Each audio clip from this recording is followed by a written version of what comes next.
محمد وآل محمد۔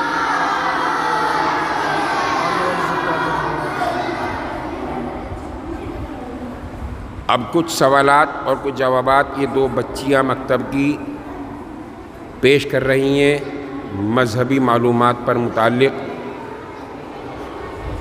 سماعت فرمائیں۔ صلوات بر محمد وآل محمد۔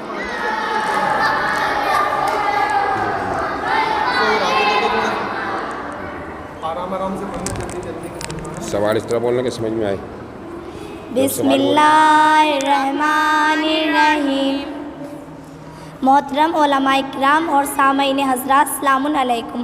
ہم دونوں آپ کے سامنے دینیات کے سوالات اور ان کے جوابات پیش کر رہے ہیں، ملاحظہ فرمائیں۔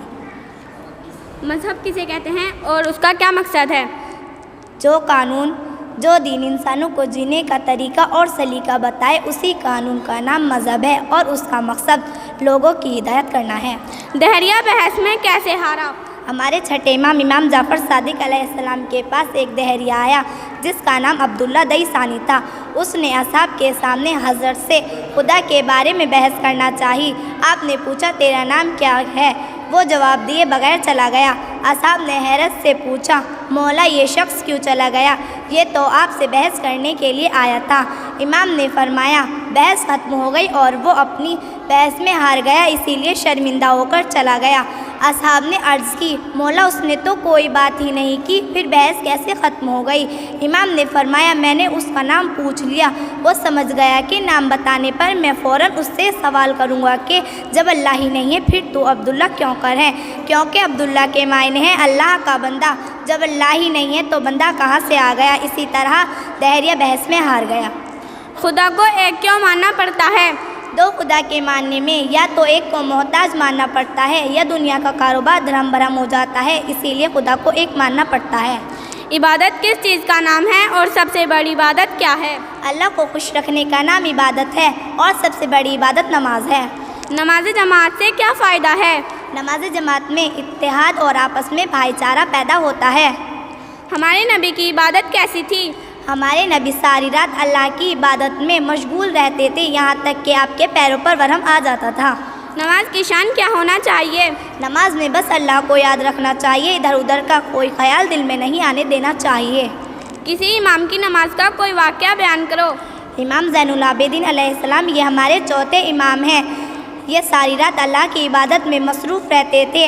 ابو حمزہ صومالی کا بیان ہے کہ ایک مرتبہ امام نماز پڑھ رہے تھے اور آپ کے شانے سے ردا گر گئی، لیکن آپ نے اس کی طرف کوئی توجہ نہ کی اور جب تک نماز پوری ختم نہ ہو گئی آپ نے اپنے شانے پر ردا نہیں ڈالی۔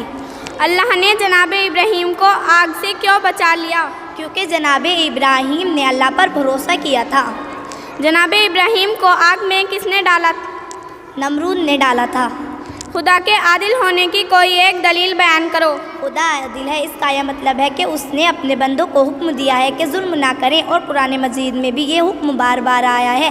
1,24,000 نبیوں اور 12 اماموں اور تمام آسمانی کتابوں نے اس کا یہ حکم بیان کیا ہے، لہٰذا دوسروں کو ظلم نہ کرنے کا حکم دے کر وہ خود کیسے ظلم کر سکتا ہے؟ لہٰذا ماننا پڑتا ہے خدا عادل ہے۔ کیا مسکراہٹ سے نماز باطل ہو جائے گی؟ اگر ہنسنے سے چہرہ سرخ ہو جائے تو نماز باطل ہے۔ 10 سچے نبیوں کے نام بتاؤ۔ حضرت آدم، حضرت نوح، حضرت ابراہیم، حضرت اسماعیل، حضرت یعقوب، حضرت داؤد، حضرت سلیمان، حضرت موسیٰ، حضرت عیسیٰ، حضرت محمد مصطفیٰ صلی اللہ علیہ وسلم۔ باپ کی قضا نماز کس بیٹے پر واجب ہے؟ بڑے بیٹے پر واجب ہے۔ محمد و آل محمد۔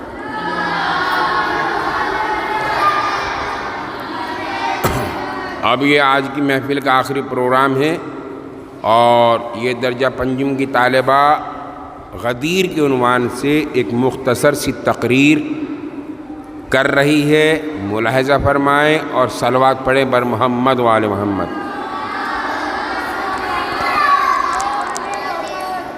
محترم سامعین حضرات اور حاضران محفل، السلام علیکم۔ سامنے آج غدیر کے عنوان سے ایک گفتگو پیش کرنا چاہتی ہوں، ملاحظہ فرمائیں۔ بسم اللہ الرحمن الرحیم۔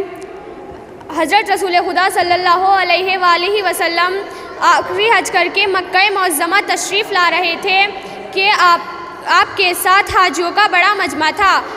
آپ کے اوپر اللہ کی طرف سے ایک آیت نازل ہوئی کہ اے پیغمبر جو آیت آپ پر خدا نے نازل کی ہے وہ بیان کر دو.